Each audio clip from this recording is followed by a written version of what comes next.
The Messiah said, "When you come to know yourselves, then you will become known, and you will realize that it is you who are the sons of the living Father. But if you will not know yourselves, you dwell in poverty, and it is you who are that poverty." Mapagpalang araw po, update po sa ating coronation ng ating mahal na hari. Actually, parang ano na rin yun, proclamation na rin ng kingdom Kasi doon na tayo makikilala Talagang mas, sabi nga talagang dadagsa po ang napakadaming kapatiran. At may mga iba't ibang bisita po tayo na darating sa araw po ng coronation. Mga mahal kong kapatid, sana po isa rin po sa hinihiling ko nga po pala sa inyo na regarding po sa coronation na magaganap kasama po sa ating program, yung ating national anthem po na dapat po yung Shemite po na kinakanta po natin, pag-retreat po natin, wag natin kakalimutan na kabisaduhin na po natin, mga mahal kong kapatid. Tapos sana lagi natin tatandaan na once sa kinakanta po natin yan, no extra movement. Sa straight body lang po tayo para medyo talagang yan po ang proper na pagkanta po ng ating ng ating Shemite national anthem po natin, mga mahal kong kapatid. At hinihiling ko po ang lahat ng kapatiran sa mga oras po nito, sa buong mundo po. Pakinggan niyo po itong sasabihin ko po. Napaka-importante po nito. Hinihiling ko po sandali ang lahat ng pakikinig po. Ang coronation po ng mahal na hari ay magaganap sa September 28 po. Next year po. Kaya sana, September 23 pa lang po, nandirito na po kayong lahat kung nasaan man kayo. Sulok ng mundo. Mga mahal kong kapatid, inuulit ko po, September 28, 2023 po, next year po. Magaganap ang coronation ng ating mahal na hari. At sana, September 23 pa lang po, ay nandirito na po kayo. Mga mahal kong kapatid, ilang buwan na lang po nalalabi sa atin.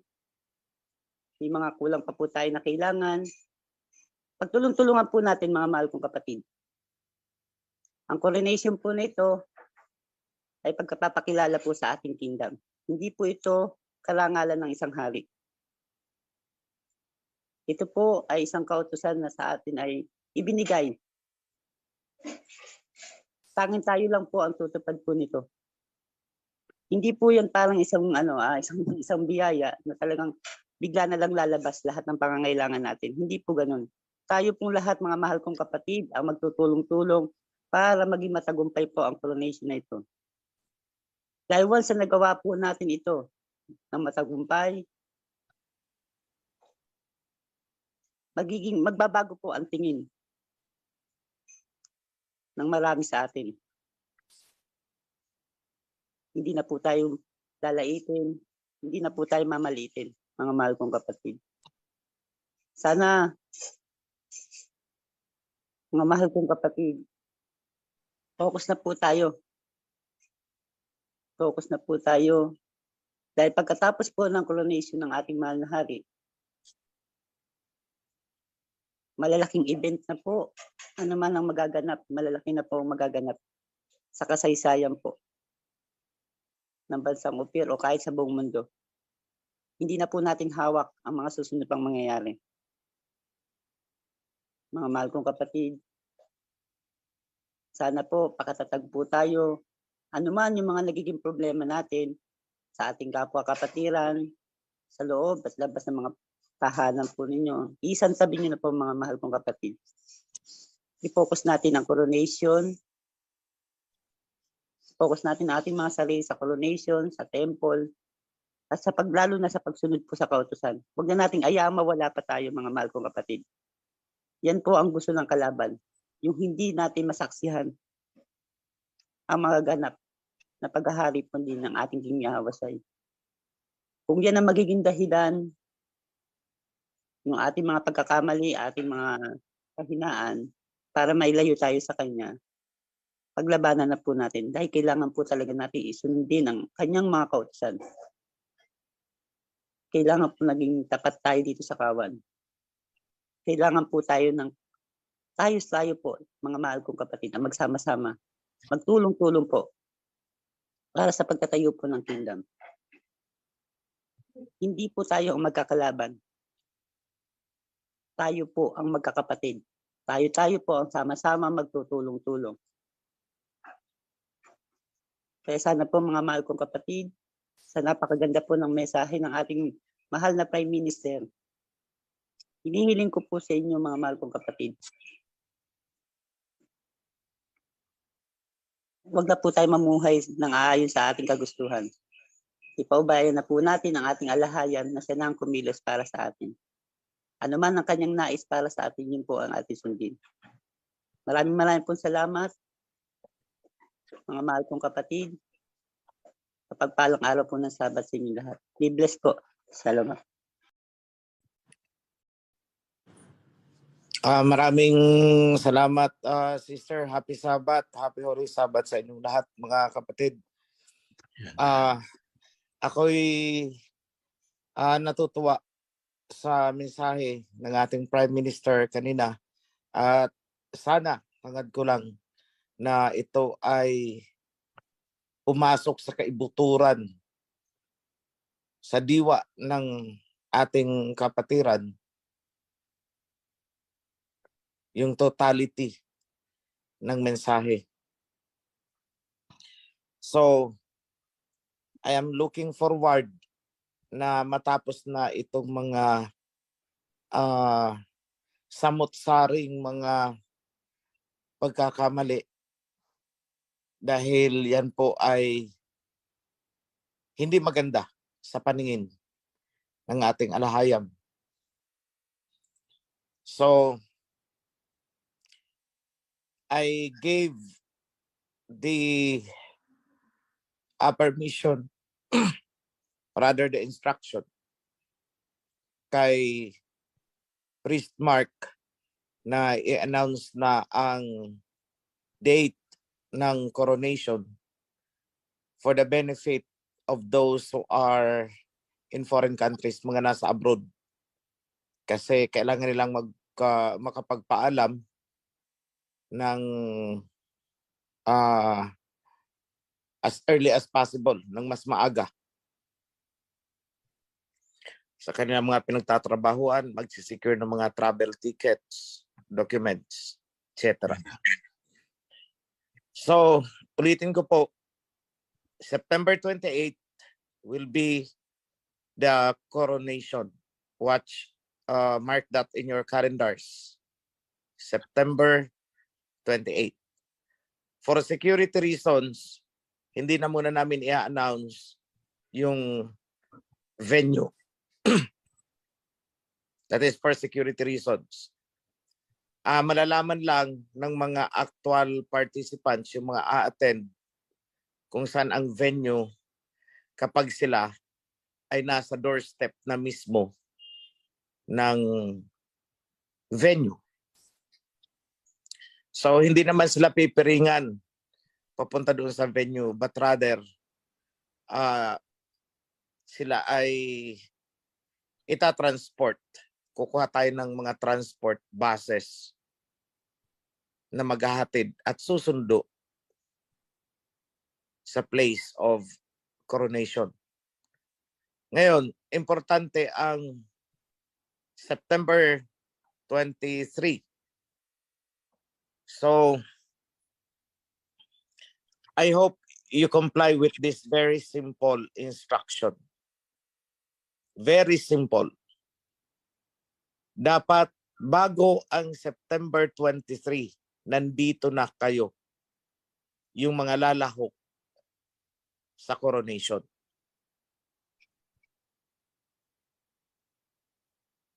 So dapat more or less September 22, andito na kayo.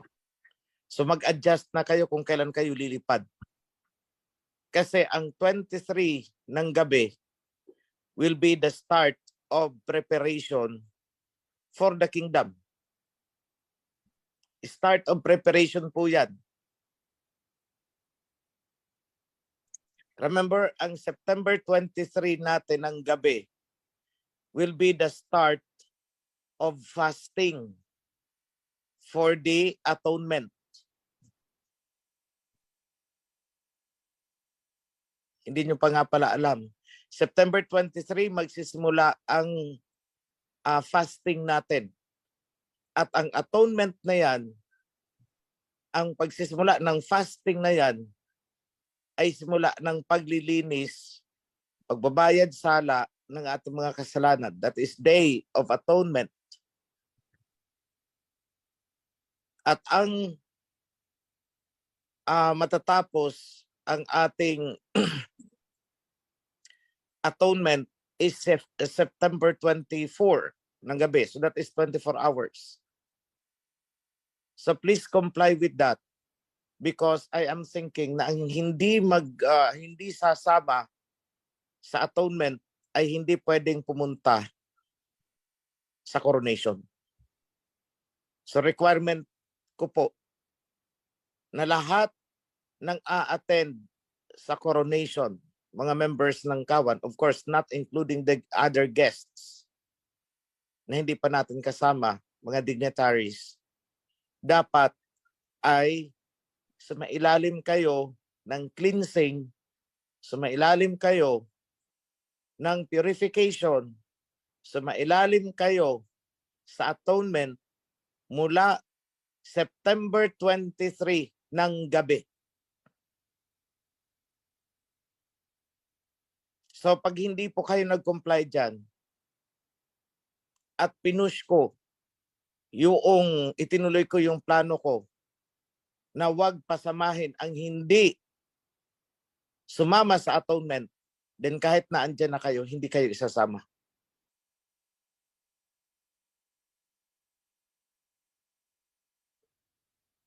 So lahat po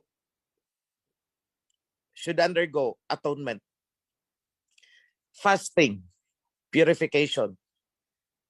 Dahil yan po ang paghahanda para sa pag-establish ng kingdom.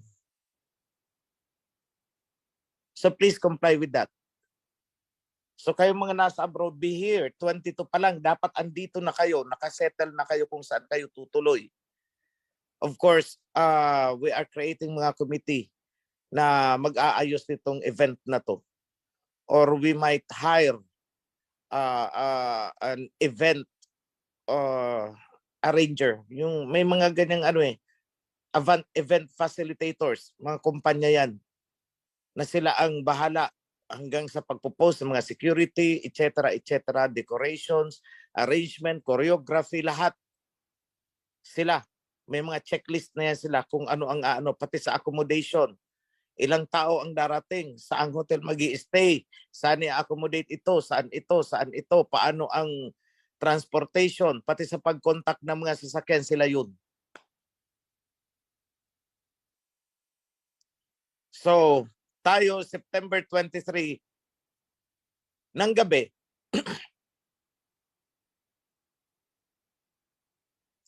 mula sa sunset, fasting na po. Lahat ng a-attend sa pag-establish ng kingdom during the coronation. Of course, I have major important announcements sa gabi ng September 23. Kasi ito yung pagsisimula ng makalangit na pamumuno. Official na pagsisimula. Itong ginagawa natin ngayon, this is dry run. Kumbaga pag-iinsayo pa lang ito. But the official culmination of that will start September 23 ng gabi. So kung mapapansin ninyo, we are starting an era. That is an era of a new concept. Bagong panimula. Na kung saan ang disiplina, ang pamamahala, ang decision making, lahat pamumuno, leadership, ay maaayon sa kung ano ang nakasaad sa Torah bilang ating konstitusyon. So ngayon pa lang, gusto kong ihanda na ninyo ang mga pag-iisip ninyo. Marami pa dyan sa inyo ang naiimpluwensyahan pa rin ng mga pananaw na demokrasya, pantay-pantay, karapatan naming magsalita, kahit wala sa ayos makapagsalita lang, hindi na po yan officially pwede mula sa gabi ng September 23. Kung mapapansin nyo, noon, kapag may nagsasalita laban sa covenant, may nagsasalita laban sa sinusunod nating mga kautusan, nagsasalita laban sa liderato, ang daming consideration kung ibinibigay. Nagpupuyatan tayo upang mag-hearing, magpaliwanag, i-counseling. Pero sa ngayon po, hindi na yan mangyayari. Simula sa gabi ng September 23.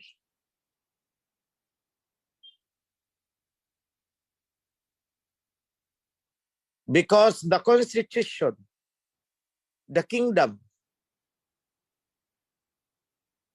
is an autocratic form of government.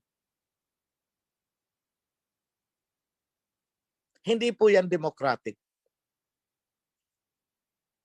Kaya hindi po natin papayagan ang sumisigaw-sigaw dyan ng demokrasya. Hindi po. Wala sa atin yan. All of us, mula sa akin, we subject ourselves and obey, comply what is there in the Torah. Torah ang masusunod. Hindi yung ating sariling opinyon, kuro-kuro, or sariling nais. Yang pagpapairal ng opinyon, kuro-kuro, sariling nais, pagsasarili ng mga policy, ay gawain po yan ng democratic government. Which is, hindi ganyan ang heavenly kingdom. So from the night of September 23,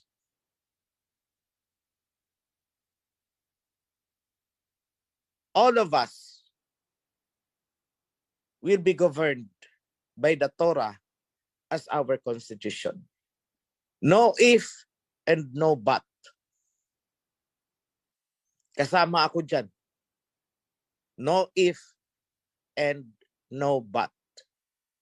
Sa kapanahunan ni Moses, anong ginagawa dyan?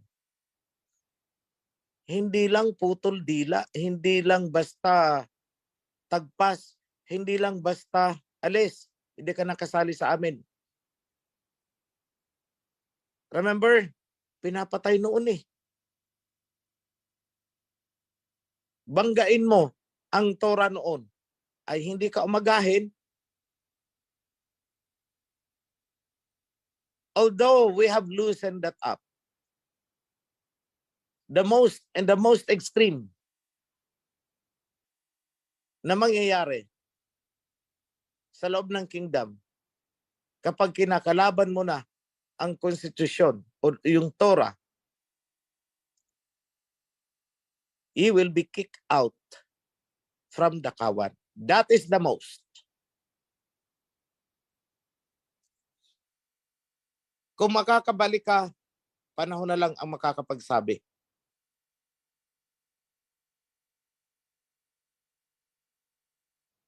So I might issue an amnesty for those with minimal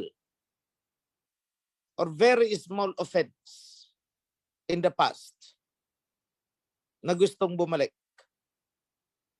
But for those significant ang ginawa, na muntik nang ikawasak ng nagsisimulang assembly, malabo na silang makabalik. So there will be an amnesty. Pero ang bagay na yan ay inihihingi ko pa ng patnubay mula sa alahayam. Sana iparamdam sa akin as soon as possible kung ano ang dapat kong gawin. Kung ako lang, I can easily forgive. But the spirit of the covenant cannot forgive. You blaspheme the Torah, you blaspheme the covenant, wala akong kakayahan para ipagpatawad yan sa'yo. So what can I do?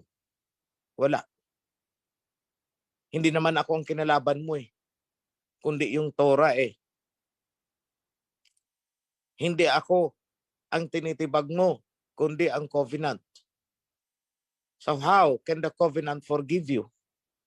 Kung sa akin lang okay yan, pwede kong palampasin.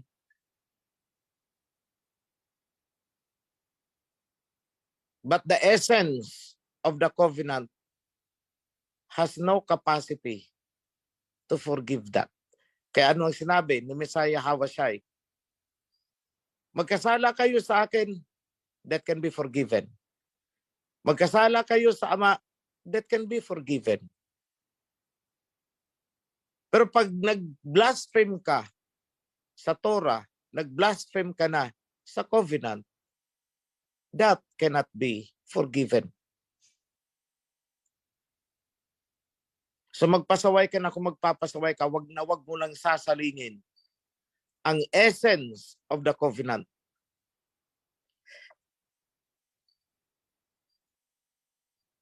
Because I have no authority to grant the pardon for that. Wala. Wala akong kapangyarihan. Wala akong karapatan para magbigay ng kapatawaran. So anong sasabihin ko sa iyo?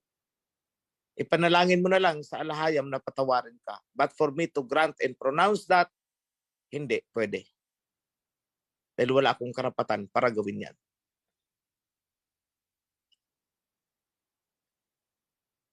That is partial instruction para sa gabi ng September 23. More instructions ang ibibigay ko during that night. At lahat ng a-attend sa coronation and the inauguration of the kingdom, you should be present sa gabing yun para maunawaan yung lubos, maramdaman nyo kung ano itong nangyayari. After the coronation, the eagle will fly.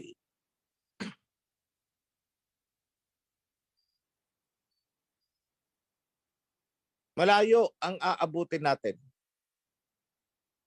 Kailangang iparating ko ang Torah and Covenant sa iba-ibang bansa. That will be the next move. Hindi pwedeng tayo lang ang nakakaalam niyan. Remember, the kingdom must be a testimony to all nations. So they must know that, hey, buhay na ulit kami and we are existing. Hey, the throne of David has been revived and restored. The message of that alone, malaki ang impact niyan. Dahil yan ang hinahanap ng mga lost sheep of Jacob, Israel. Yan ang kanilang hinihintay. Maraming naghihintay niyan. And we are doing that. Hangad ko din during the security protocols natin. Pasensya na nga pala. Batangas chapter, hindi ako nakapunta dyan sa inyo for security reasons. I cannot.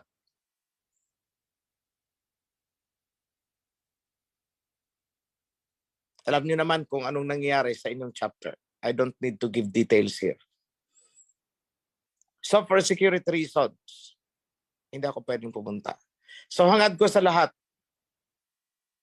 na mag-cooperate po kayo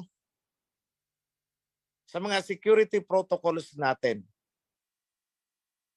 Hindi lang po yung Kingsguard ang makikita nyo in the vicinity. There will be external security officers. It could be PNP. It could be some from NBI to secure the event. I don't know because hindi ako may hawak, hindi ko na pinakikialaman ang committee na humahawak dyan. So what they always say sa akin is sit back and relax. But I just want to call on your cooperation. Kasi kapag na-determine ng security na hindi tama ang ginagawa mo, bibit-bitin ka palabas. Ako na magsasabi sa inyo. And we don't want such commotion. Ayaw natin ng mga ganyang eksena.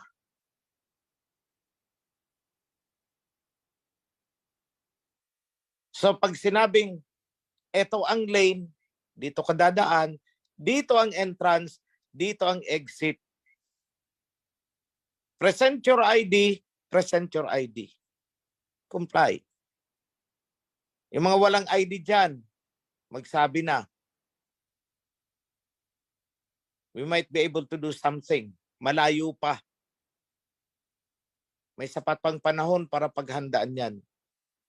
Huwag po ninyong sasabihin by the time na kilala ko ni King OHC. Huwag niyo pong gagawin yon. Dahil hindi ko na masisiguro sa inyo na pwede akong lumabas, pumunta sa gate para sabihin doon papasukin nyo yan. And I will not do that. It's about time that we should learn discipline. Simula September 23. That is a grand reset. Hindi pwedeng magwa-wild-wild lang kayo dyan sa gate. Magwara-wara kayo dyan dahil ayaw kayong papasukin. Dahil ang makakaharap nyo, more or less, ay hindi nyo kilala at hindi kayo kilala. Pero i-implement nila kung ano ang security protocol. Wala kayong makikitang Vladimir sa gate. Wala kayong makikitang Governor Ancheta dyan. Ang makikita nyo dyan, mga bagong mukha na magsisecure ng place.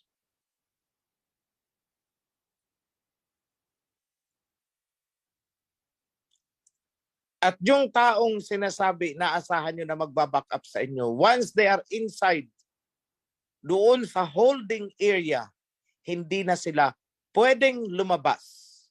At hindi nyo rin sila pwedeng tawagan because all cell phones will be surrendered. So paano ka ngayon sa gate na ayaw sumunod sa instruction? Uulanan ka doon. Sasabihin mo ang sama-sama na ng kawan, hindi na kinikilala, wala ng pag-care. Pinabayaan na ang tupa. Hindi po. Hindi ganun yun. We are starting a new era on September 23. 2023. A new era. That would be an era of discipline according to the covenant. Napansin ninyo sa mga parables dyan? Di ba? May nakapasok na nga, pero pinalabas. Alam nyo yung isang master na nagkaroon ng piging, nagkaroon ng party, may bangketa siya, may banquet. Tapos may isa doon na hindi properly dressed. Anong sabi? Palabasin nyo ito. Ilabas nyo to. See? That is both literal and symbolic.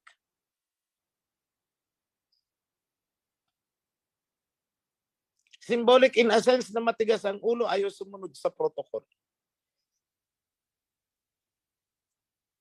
As early as now, sasabihin ko na sa inyo na automatic iluluwa ng mga protocol yung mga ayaw sumunod. You will be automatically, masasala talaga kayo. Masasala. So the only way to remain and get in is obey. Mas madaling mag-obey kaysa sumuwag sa totoo lang. Alin ba yung mga sa madali? Yung sumunod o sumuwag? Mas madaling sumunod.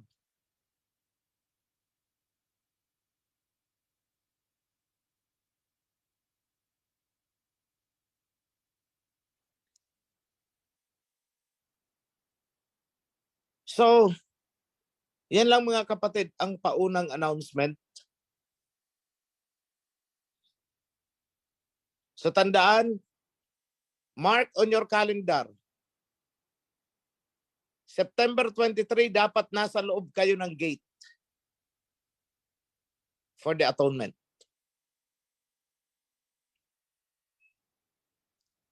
September 28, dapat naandun kayo sa pick-up point.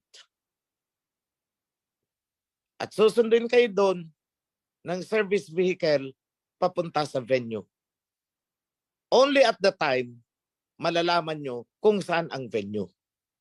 But by that time, you cannot call anyone because lahat ng cellphone ay isususi. That is security protocol.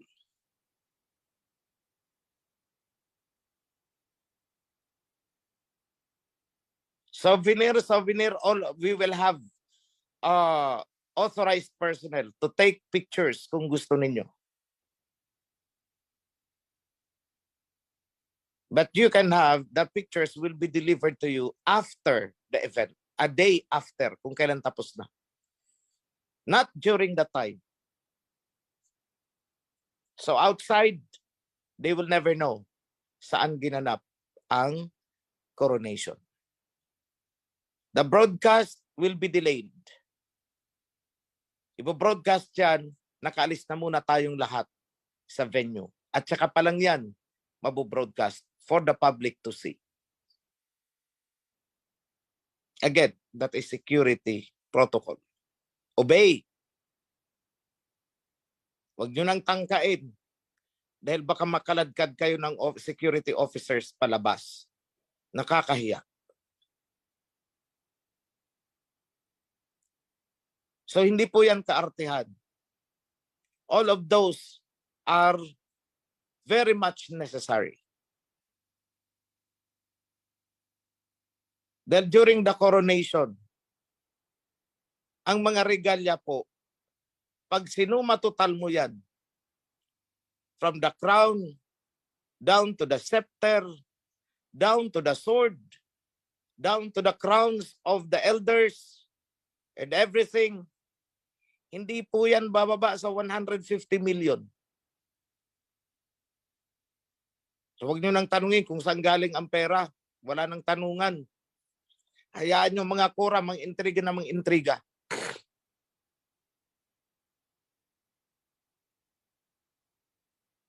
Let them think what they want to think. So yung mga maniniwala dyan sa kura, di sumama kayo sa kura. Tingnan natin kung anong mahihita nyo sa Korah. Baka dumating si King Yahweh, yung mga Korah na yan, wala pa rin pinagbago. Yakati-yakatak pa rin, intriga dito, intriga doon. Wala naman silang ibang kayang gawin, kundi ganyan. So, gusto nyong sumama dyan? Sumama kayo. Yung mga taliwas ang pag-iisip na hindi maintindihan. Mag-isip kayo. Nandito kayo sa loob, pero kakalabanin nyo sa loob, that could not be. Kung gusto nyong paboran ang Korah, stay with them. Sumama ka doon, huwag kang dito, tapos yun ang pinapaboran mo eh. That is disloyalty. Sabi nga, that is disloyalty to the crown. Disloyalty to the covenant.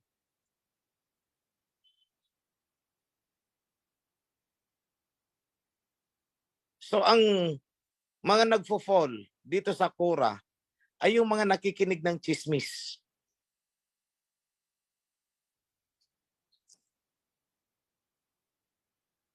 Wala pong nahulog sa Korah na hindi chismoso. Wala pong nahaltak ang Korah na hindi chismosa. Lahat ng haltak na nahaltak nila mula sa loob. Chismoso, chismosa, kung hindi intrigero at intrigerang intrimitida. Yan ang mga nahahaltak ng Korah. Dahil kung hindi ka ganon, walang pwedeng paghilahin sa'yo. Kumbaga walang pwedeng pagsabitan sa'yo ang Korah para ikaw ay mabingwit palabas. Nothing. Kaya ka nahila kasi mahilig ka sa marites. Yun lang naman ang reason eh. Kaya tinanong ko, bakit napunta doon? Eh kasi chismosa yan. Kasi kung hindi yan chismosa, hindi yan mapupunta dyan. So what I am saying is, lahat ng mga nagkura, mga chismosa, chismoso, intrigero, intrigera, intrimitida. Yun sila. So cut off your communications with them. Kung hindi nyo kayang sundin ang napaka-simpleng instruction na yan, then nanganganib ka, ma-kick out sa kingdom. Ganun kasimple.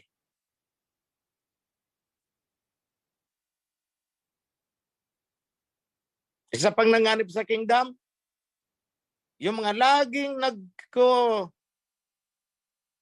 ang tawag dito, nakikibaka. Yan, that's the term. Eh gusto mong makibaka, doon ka sa Mindiola, magwarawara. Huwag dito sa loob ng kingdom. Doon ka magsisigaw ng makibaka, demokrasya, demokrasya, karapatan, karapatan. Doon ka sa Mindiola, huwag dito sa loob ng kingdom.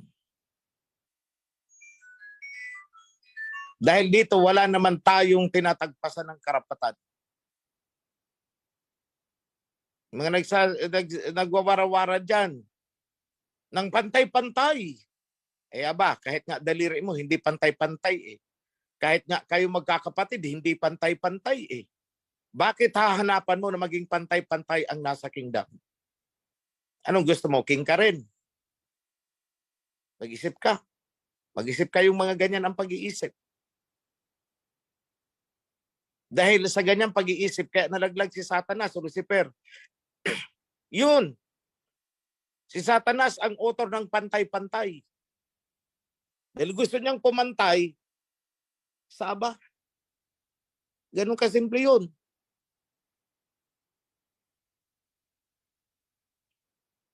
Anong nangyari sa kanya? Ka-aspire niyang iangat ang sarili niya, lalo siyang bumagsak. Ganyan din po dito sa kawan. Kapag pinipilit niyong iangat ang sarili niyo at in doing so may inaapakan kang iba, lalo kang babagsak. At yung nakadapa na inaapakan mo, yun ang iaangat. That is how the covenant works. Another thing na gusto kong i-remind sa inyo, and I hope na isulat na ninyong previous kanina, ayoko nang umulit Makaka-third round ako ng reminder. Alisin po ninyo yung ugaling pariseyo. Pariseyo at pariseya. Yung bang ang tipong ang hilig manilip ng galaw ng iba? Ang hilig gumawa ng istorya. Ang hilig gumawa ng additional na bulaklak, libadura. Dyan, may pariseya dyan.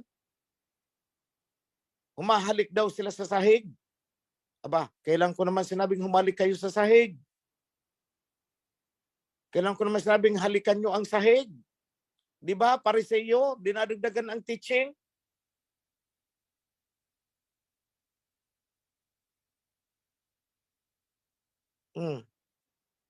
Yung mga nakarinig niyan, alam niyan, ayoko nang pangalanan pa kayo kasi bugbog na kayo eh, nabubugbog na eh. Pero alisin ninyo yan.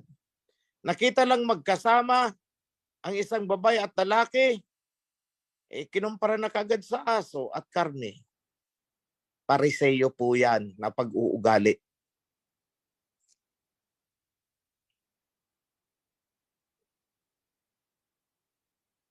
Yung bang feeling mo ikaw yung banal at yung kaharap mo ay makasalanan? Pariseyo po yan.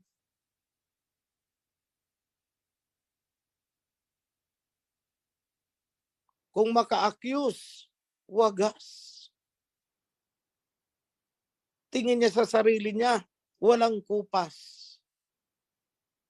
O you see? Tingin sa sarili, siya'y isang tala na nagniningning sa kalawakan. Ganon ang tingin sa sarili. Kaso, sumagot si Sharon Cuneta, bukas, luluhod si tala, ay ang mga tala. Paano yan?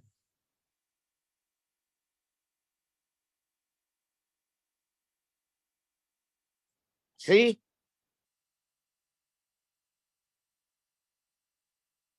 Alam niyo, ayoko na sanang pag-aksaya ng panahon ng mga ganyan.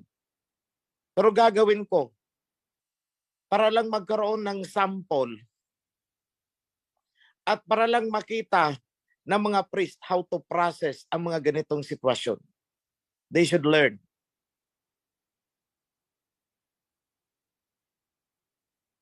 So sa akin lang mga kapatid, huwag kayong magsisindi ng apoy. Ibig sabihin, don't play with fire. O iba na naman ang iniisip ng mga yan. Ay, apoy. Apoy, naglaro ng apoy. O iba na naman ang iniisip ng iba dyan. Ibig kong sabihin, huwag kayong gagawa ng intriga. Dahil pag ang intriga na yan ay lumagablab, baka ikaw ang masunog dyan. Kung gusto mong iportray ang sarili mong na ikaw ay banal, subiit. Sige, gawin mo, kaligayahan mo, trip mo yan eh. Okay? Pero wag naman doon sa extent na kailangan mong pinturahan ng putik ang katabi mo para lang makita na ikaw ay malinis. Hindi po tama yun. Kukulapulan mo ng putik yung isa mong kapatid para lang sabihin, maputik siya, ako malinis. Ugaling pariseyo po yan. Alisin nyo po. Yung mga teachings na ipinamahagi natin, huwag nyo pong dadagdagan. Huwag lagyan ng dekorasyon. Kasi baka ang labas niyan, baka para na kayong butike, humahalik sa lupa. Diba yung butike, pagka alas 6, bumababa na yan, humahalik sa lupa. Buti yung isa dyan, sa sahig daw siya humahalik. Paano yung mga nasa ibang lugar na hindi simentado kasi pobre lang sila, hindi simentado ang sahig. O di saan sila hahalik? Hindi sa lupa. Kawawa naman. Saan ang galing ang concept na yan? Galing sa pariseya.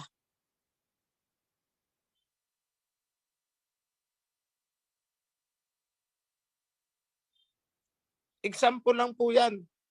Huwag po tayong magdagdag. Huwag po tayong magbawas. Pag hindi sigurado magtanong, nandyan ang mga priest. At kayong mga priest, may open communication kayo dito sa priesthood. Huwag kayong magtatanong sa kawan. Kayo nga, hindi nyo alam. Tapos sa kawan pa kayo magtatanong. Huwag kayong magtanong doon. Huwag kayong magtanong sa Joshua kung ang pinag-uusapan ay priesthood concern. Go to the priesthood. Andyan si Prime Senen. Andyan si Bro Dato. Doon kayo lumapit. Huwag kung kani-kanino.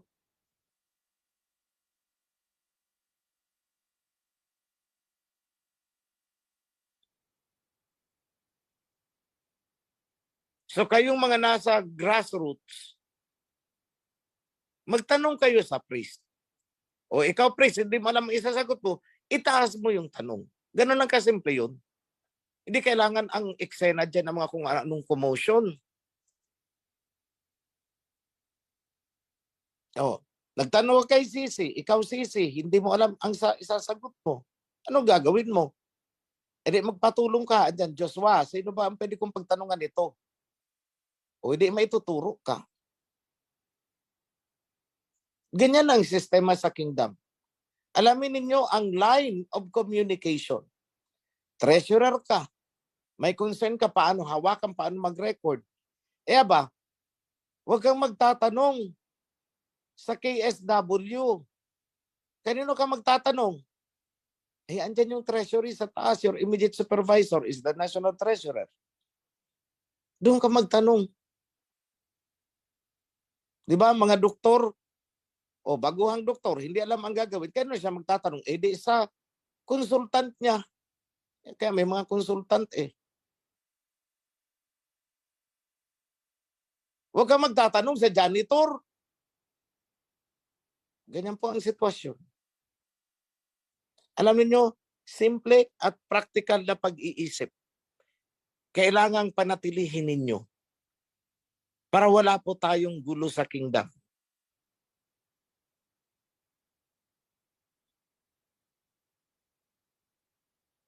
Remember what I've given you some time ago.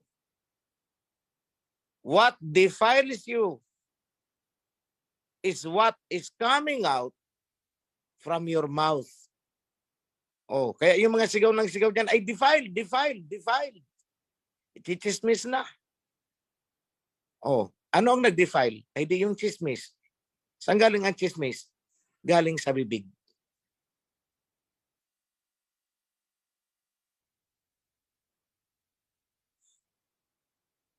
Hanggat hindi po natin yan nababago mga kapatid, mga ganyan kakasimpleng pag-uugali, hindi po magkakaroon ng unity sa loob ng kingdom. Hindi magkakaroon ng kapayapaan.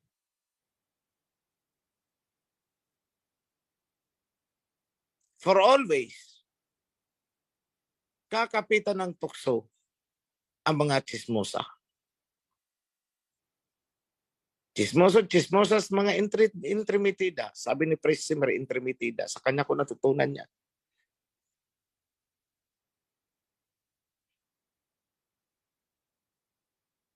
So I hope, sige, sarang plaka ulit ako ha. Kailan kayo dapat? Ready na. When would that be?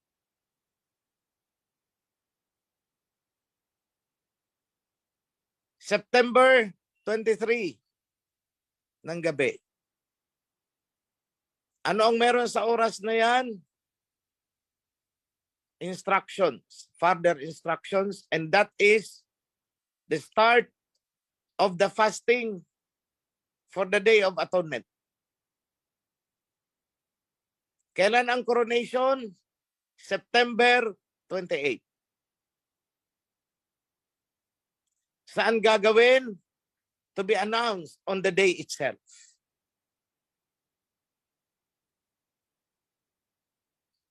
Sa ibang mga susuotin, bahala na sina Priest Mark magbigay ng instruction niya sa inyo. Magpapakol kami ng meeting. Then after the coronation, we will be in a new era. Ibang panahon na. Bigger challenges na ang kailangan nating harapin. So please, let us level up. Iwanan na ang mga chismis-chismis na yan. Huwag pa-apekto sa mga kura-kura na yan. Dahil kahit anong gawin nila, ang itinakda ay itinakda. Hindi nila pwedeng harapin yan. So before I end up,